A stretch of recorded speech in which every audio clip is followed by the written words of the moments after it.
नमस्कार। आज ना हम एक ऐसी उलझन पर बात कर रहे हैं जिससे शायद हम सब कभी न कभी जरूर गुजरे होंगे। हाँ, बिल्कुल। मतलब जब हम भक्ति में ध्यान में बैठने की कोशिश करते हैं हम्म। और मन है कि पता नहीं कहाँ की सैर करने लगता है, एकाग्र होने की पूरी कोशिश करते हैं, पर वो विचार है कि कहीं और ही खींच ले जाते हैं। ये बहुत बहुत ही आम अनुभव है। मन का स्वभाव ही ऐसा है। तो फिर सवाल यही है कि इस भटकाव से, इस चंचलता से कैसे पार पाया जाए। ये लगता तो बड़ा मुश्किल है। मुश्किल लगता है पर नामुमकिन नहीं। श्री रामकृष्ण परमहंस ने ना इसके लिए कुछ बहुत ही सरल लेकिन साथ ही बहुत गहरी बातें बताई हैं। अच्छा, क्या बताया उन्होंने? देखिए, श्री रामकृष्ण समझाते थे कि मन का स्वभाव है चंचल होना। ये तो ठीक है। और ये जो दुनिया की चीजें हैं जिसे वो माया कहते थे, माया। वो इसे अपनी तरफ खींचती हैं, भक्ति के रास्ते से भटकाती हैं। पर उन्होंने ये भी जोर देकर कहा कि ये कोई ऐसी रुकावट नहीं है जिसे हम पार नहीं कर सकते। इसे साधना पड़ता है। साधना? पर कैसे? मेरा मतलब है, क्या कोई खास तरीका है?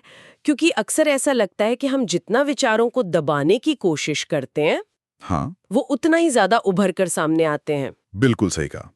और यहीं श्री रामकृष्ण का नजरिया बहुत अनूठा है, बहुत प्रैक्टिकल है। उन्होंने ना दो मुख्य रास्तों पर बहुत जोर दिया। दो रास्ते कौन से? पहला है सत्संग और दूसरा है जप। सत्संग और जप, ये तो सुने हुए शब्द है। मतलब पवित्र लोगों की संगति और ईश्वर का नाम लेना। हाँ, सुनने में बहुत आम लगते हैं, है ना?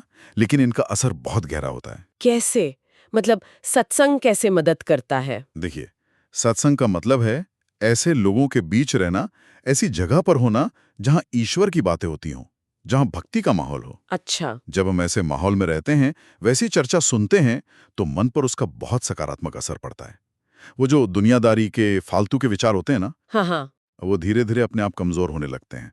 संगति का माहौल का बहुत बड़ा प्रभाव है। ये बात तो सही है। माहौल का असर तो पड़ता है। और जप के बारे में क्या? ईश्वर के नाम को दोहराना, हाँ, जप। इसके बारे में श्री रामकृष्ण ने एक बड़ी सुंदर उपमा दी थी। मुझे वो हमेशा याद रहती है। कौन से? वो पतंग वाली? हाँ, बिल्कुल वही। उन्होंने कहा था कि मन एक पतंग की तरह है। बिल्कुल। अगर उसे खुला छोड़ दें तो हवा उसे कहीं भी उड़ाकर ले जाएगी, पता नहीं कहाँ जाके गिरेगी। एकदम सही। और जप यानी ईश्वर का नाम लेना या भक्ति, वो उस डोर की तरह है जिससे उस मन रूपी पतंग को साधा जाता है, नियंत्रण में रखा जाता है। इसका मतलब ये नहीं कि हवा यानी विचार चलने बंद हो जाएंगे, वो तो आएंगे। अच्छा। पर अगर डोर मजबूत है, अगर हम जप का अभ्यास करते हैं, तो पतंग काबू में रहती है, इधर उधर भटकती नहीं। वाह, ये तो बहुत ही प्रैक्टिकल बात है। तो जप सिर्फ कोई रस्म अदायगी नहीं है, ये मन को एक जगह टिकाने का, ईश्वर से जोड़ने का एक बहुत शक्तिशाली अभ्यास है। और इसके लिए नियमितता जरूरी है। बहुत जरूरी। श्री रामकृष्ण ने सिखाया कि ये अभ्यास लगातार करना होता है। नियमित अभ्यास से ही धीरे धीरे मन स्थिर होता है, एकदम से नहीं होता है। ये बात तो समझ में आती है, अभ्यास तो हर चीज में चाहिए। लेकिन फिर उनका क्या जो घर गृहस्थी में है? मतलब हम जैसे लोग जो रोजमर्रा की जिम्मेदारियों में उलझे हैं, जिन्हें लगता है कि भाई हमारे पास तो ना इतना समय है, ना शायद वैसा माहौल कि हम घंटों पूजा पाठ करें। हाँ, ये सवाल बहुत लोग पूछते हैं और श्री राम कृष्ण इस व्यवहारिक मुश्किल को बहुत अच्छी तरह समझते थे। तो उन्होंने क्या कहा गृहस्थों के लिए? उन्होंने ये कभी नहीं कहा कि घर बार छोड़ दो या जंगल में चले जाओ, बिल्कुल नहीं। अच्छा। उन्होंने कहा, बस इतना करो कि सुबह और शाम, दिन में 2 बार, थोड़ा सा ही सही पर नियम से। नियम से? हाँ, नियम से और पूरी ईमानदारी से, सच्चे मन से ईश्वर का नाम लो, उनसे प्रार्थना करो, थोड़ी देर के लिए ही सही। मतलब क्वांटिटी से ज्यादा क्वालिटी और कंसिस्टेंसी पे जोर था। बिल्कुल, नियमितता ज्यादा जरूरी है, चाहे समय आप थोड़ा कम ही दे पाएं। और हाँ, उन्होंने ये भी कहा कि जब भी मौका मिले, गृहस्थों को भी सत्संग में जरूर शामिल होना चाहिए। क्यों? क्योंकि उससे रोजमर्रा की जो चिंताएं हैं, जो तनाव है, उससे मन को थोड़ी देर के लिए राहत मिलती है, एक अलग पर्सपेक्टिव मिलता है। तो इसका मतलब ये हुआ कि चाहे कोई अपने काम धंधे में कितना भी व्यस्त क्यों ना हो, या जैसे आज की युवा हैं जो मोबाइल फोन और सोशल मीडिया इन सब चीजों से घिरे रहते हैं, उनके लिए भी ये तरीके, मतलब नियमित रूप से थोड़ा जप करना और जब मौका मिले तो अच्छी संगति या सत्संग का प्रयास करना, ये कारगर हो सकते हैं, मन को शांत करने में मदद कर सकते हैं। निश्चित रूप से ये सबके लिए एक संभव रास्ता है। कोई बहुत मुश्किल या असाधारण बात नहीं बताई उन्होंने, बहुत व्यावहारिक सलाह दी। और इसमें एक और बात शायद बहुत महत्वपूर्ण है जो आपने शुरू में कही थी। कौन सी? कि हमें विक्षेपों से लड़ना नहीं है। हाँ हाँ, ये बहुत गहरी बात है।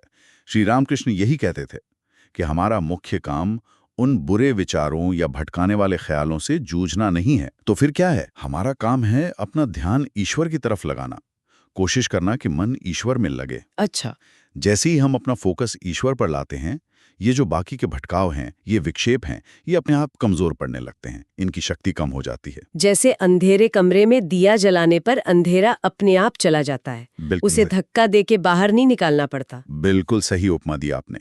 बस ईश्वर का स्मरण, ईश्वर का ध्यान, वही वो दिया है। ध्यान उधर लगाएंगे तो बाकी चीजें अपने आप शांत होंगी, लड़ने की जरूरत नहीं पड़ेगी उनसे। वाह, ये तो सोचने का पूरा नजरिया ही बदल देता है। लड़ना नहीं, बल्कि सही दिशा में लगना है। हाँ, फोकस ईश्वर पर रखना है। तो मुझे लगता है आज की हमारी इस बातचीत का सार यही निकलता है कि भक्ति के रास्ते पर मन का भटकना एक स्वाभाविक प्रक्रिया है। इससे घबराना नहीं चाहिए। बिल्कुल नहीं। लेकिन श्री रामकृष्ण ने हमें जो सरल रास्ते दिखाए हैं, जैसे सत्संग और नियमित सच्चे मन से किया गया जप, इनसे हम इस चंचलता को संभाल सकते हैं, इस पर काबू पा सकते हैं। हाँ बिल्कुल। और जाते जाते एक बात और सोचने के लिए छोड़ सकते हैं हम, जरूर, कि ये जो मन की स्थिरता है, जो शांति इस अभ्यास से मिलती है, क्या वो सिर्फ पूजा के समय या ध्यान के समय तक ही सीमित रहती है? अच्छा सवाल है। या फिर इसका असर जीवन के दूसरे पहलुओं पर भी पड़ता है, जैसे हमारे काम करने के तरीके पर, हमारे रिश्तों पर, हमारे निर्णय लेने की क्षमता पर? क्या वहां भी ये अधिक शांति और स्पष्टता ला सकती है? शायद ला सकती है। मतलब अगर मन शांत और केंद्रित है तो उसका असर तो हर जगह दिखना चाहिए। शायद। और शायद इसकी कुंजी वही है, अभ्यास की निरंतरता, लगातार करते रहना। बिल्कुल, निरंतरता ही कुंजी है। उम्मीद है आज की इस चर्चा से सभी सुनने वालों को कुछ उपयोगी जानकारी मिली होगी, कुछ नया सोचने को मिला होगा। आशा तो यही है। अगर आपको ये विश्लेषण पसंद आया तो कृपया इस वीडियो को लाइक करें और हमारे चैनल को सब्सक्राइब करना ना भूलें। जय श्री रामकृष्ण। जय श्री रामकृष्ण।